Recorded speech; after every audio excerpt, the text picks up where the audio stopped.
Welcome back to என் hobbies YouTube channel. இன்னைக்கு நாம பார்க்க போற வீடியோ ஹர்பஜன் சிங் மற்றும் அர்ஜுன் நடித்து ரீசெண்டாக ரிலீஸ் ஆன ஃப்ரெண்ட்ஷிப் படத்தோடைய சின்ன சின்ன கண்டினியூட்டி சொதப்பல்ஸ் தான் நாம இந்த வீடியோவில் பார்க்க போகிறோம். வீடியோவை ஸ்கிப் பண்ணாமல் பாருங்கள்.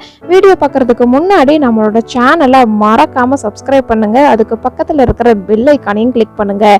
இப்போ வாங்க நம்ம வீடியோக்குள்ளே போகலாம். நம்பர் 1, இந்த படத்தில் இன்ட்ரோடக்ஷன் சாங்கில் நம்ம ஹீரோ வந்து டான்ஸ் ஆடிக்கிட்டு இருப்பாரு. அப்போதைக்கு கூலர் இல்லாமல் தான் வந்து டான்ஸ் ஆடுற மாதிரி காமிச்சிருப்பாங்க. இந்த சீனில் நல்லா கவனிச்சிங்க அப்படின்னா டான்ஸ் ஆடிக்கிட்டே இருக்கும் உடனே நம்மளுடைய ஹீரோடைய தலையில் வந்து கூலர் கிளாஸ் வந்து மாட்டியிருக்கிற மாதிரி காமிச்சிருப்பாங்க. ஆனால் அதுக்கு அடுத்த ஃப்ரேமில் வந்து அந்த கூலர் கிளாஸ் வந்து இருக்காது. இந்த மாதிரி ஃப்ரேம் பை ஃப்ரேம் வந்து கூலர் வந்து சேஞ்ச் ஆகிக்கிட்டே இருக்கும். டான்ஸ் ஆடிக்கிட்டே இருக்கும்போது நம்ம ஹீரோ வந்து எப்படி கூலர் கிளாஸ் வந்து எடுத்திருப்பாருங்கிறது காமிச்சிருக்க மாட்டாங்க. எங்கிருந்து அந்த கிளாஸை எடுத்தாருன்னு காமிச்சிருக்க மாட்டாங்க.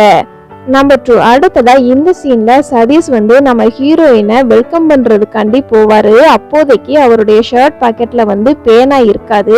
ஆனா அடுத்த ஃப்ரேம்லயே வந்து நம்ம ஹீரோ கிட்ட வந்து சதீஷ் வந்து அடி வாங்குற மாதிரி சீன் காமிச்சிருப்பாங்க. அப்போதைக்கு அந்த ஷர்ட் பாக்கெட்ல வந்து பேனா இருக்கிற மாதிரி காமிச்சிருப்பாங்க. ஆனா அதுக்கு அடுத்த ஃப்ரேம்ல வந்து ஷர்ட் பாக்கெட்ல வந்து பேனா இருக்காது. நம்பர் 3, அடுத்ததா இந்த சீன்ல வந்து அமைச்சரை வந்து பேட்டி எடுக்கிற மாதிரி சீன் காமிச்சிருப்பாங்க. அப்போதைக்கு இந்த சீன்ல நல்லா கவனிச்சிங்க அப்படின்னா இந்த ஒரு செல் வந்து ஸ்கிரீன் வந்து ஆன்ல இருக்கிற மாதிரி காமிச்சிருப்பாங்க. அதே மாதிரி வாய்ஸ் ரெக்கார்ட் பண்ற மாதிரியும் காமிச்சிருப்பாங்க. ஆனா அதுக்கு பக்கத்துல இருக்கிற செல்லுல வந்து ஸ்கிரீனும் ஆஃப் ஆகி தான் இருக்கும். வாய்ஸ் ரெக்கார்ட் பண்றாங்களா பண்ணலையான்னு பாக்குறவங்களுக்கே டவுட் இருக்கும். அடுத்ததா இந்த சீன்ல வந்து அமைச்சர் வந்து ஸ்டூடெண்ட்ஸ் கிட்ட மன்னிப்பு கேட்கணும் அப்படின்னு ஸ்டூடெண்ட்ஸ் எல்லாமே வந்து ஸ்ட்ரைக் பண்ற மாதிரி சீன் காமிச்சிருப்பாங்க. அப்போதைக்கு நல்ல மழை பெய்யற மாதிரி சீன் வந்து இருக்கும். அப்போதைக்கு ஸ்டூடெண்ட்ஸோடைய ட்ரெஸ் வந்து ஃபுல்லாமே வந்து நனையிற மாதிரி தான் வந்து சீன் இருக்கும். ஆனா அதுக்குள்ளேயும் அடுத்த சீன்ல வந்து ஹீரோயினை வந்து அடக்கம் பண்றதுக்காண்டி சமாதிக்கு வந்து போயிருப்பாங்க. அப்போதைக்கு கவனிச்சுங்க அப்படின்னா நல்ல வெயில் அடிக்கிற மாதிரி காமிச்சிருப்பாங்க. ஓகே, லொக்கேஷன் தான் வந்து சேஞ்ச் ஆனதுனால வெயில் அடிக்கிற மாதிரி காமிச்சிருந்தாலுமே வந்து நம்மளுடைய ஸ்டூடெண்ட்ஸோடைய ட்ரெஸ் எல்லாம் கவனிச்சிங்க அப்படின்னா ஷர்ட் மட்டும்தான் வந்து நனைஞ்சிருக்கிற மாதிரி இருக்கும். பேண்ட் வந்து நல்லா காய வச்சு போட்டுட்டு வந்திருக்கிற மாதிரி இருக்கும்.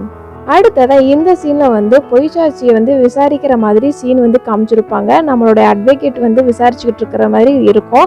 அப்போதைக்கு நல்லா கவனிச்சு பார்த்தீங்க அப்படின்னா அவருக்கு பின்னாடி இருக்கிற டேபிள் வந்து ஃபர்ஸ்ட் ஃப்ரேம்ல ஒரு புக் இருக்கிற மாதிரி காமிச்சிருப்பாங்க. அதுக்கு அடுத்து செகண்ட் ஃப்ரேம்ல வந்து அந்த புக் வந்து இருக்காது. ஆனா இந்த சீன் வந்து அந்த வக்கீல் வந்து வாதாடிக்கிட்டே இருக்கிற மாதிரி தான் வந்து இருக்கும்.